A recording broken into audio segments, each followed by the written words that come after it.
സംസ്ഥാനത്ത് ഏപ്രിൽ 1 മുതൽ കെട്ടിട നിർമ്മാണ പെർമിറ്റിനുള്ള ഫീസ് കൂടും. മറ്റ് സംസ്ഥാനങ്ങളുമായി താരതമ്യം ചെയ്താൽ ഫീസ് കുറവാണെന്ന് ന്യായീകരിച്ചാണ് സർക്കാർ വർധന നടപ്പിലാക്കാൻ ഒരുങ്ങുന്നത്. വർധനയ്ക്കെതിരെ പ്രതിപക്ഷം രംഗത്തെത്തി. അതേസമയം നഗരസഭകളിൽ വീടടക്കമുള്ള ചെറുകിട കെട്ടിടങ്ങളുടെ പെർമിറ്റ് ലഭിക്കാനുള്ള ഉദ്യോഗസ്ഥതല പരിശോധന പൂർണ്ണമായും ഒഴിവാക്കി.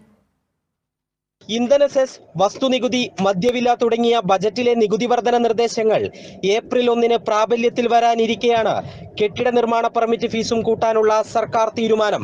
മറ്റ് സംസ്ഥാനങ്ങളിൽ ഫീസ് ഇനത്തിൽ സ്ക്വയർ മീറ്ററിന് 1000 രൂപ വരെ തദ്ദേശ സ്ഥാപനങ്ങൾ ഈടാക്കുന്നുണ്ട്.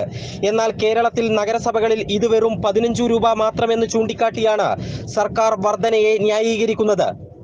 അപ്പോൾ നമ്മുടെ സേവനം മെച്ചപ്പെടുത്തണമെങ്കിൽ തദ്ദേശ സ്ഥാപനങ്ങളുടെ വരുമാനം വർദ്ധിപ്പിച്ചേ പറ്റൂ.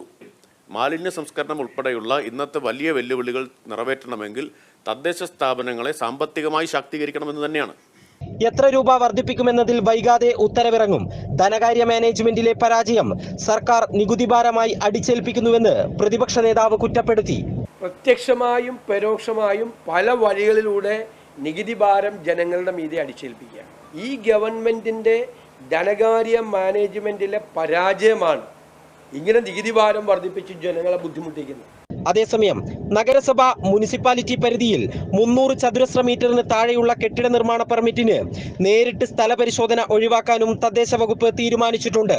ഇനി മുതൽ അപേക്ഷകൻ സ്വയം സാക്ഷ്യപ്പെടുത്തിയാൽ പെർമിറ്റ് ലഭിക്കും. Kerala vision news, Thiruvananthapuram.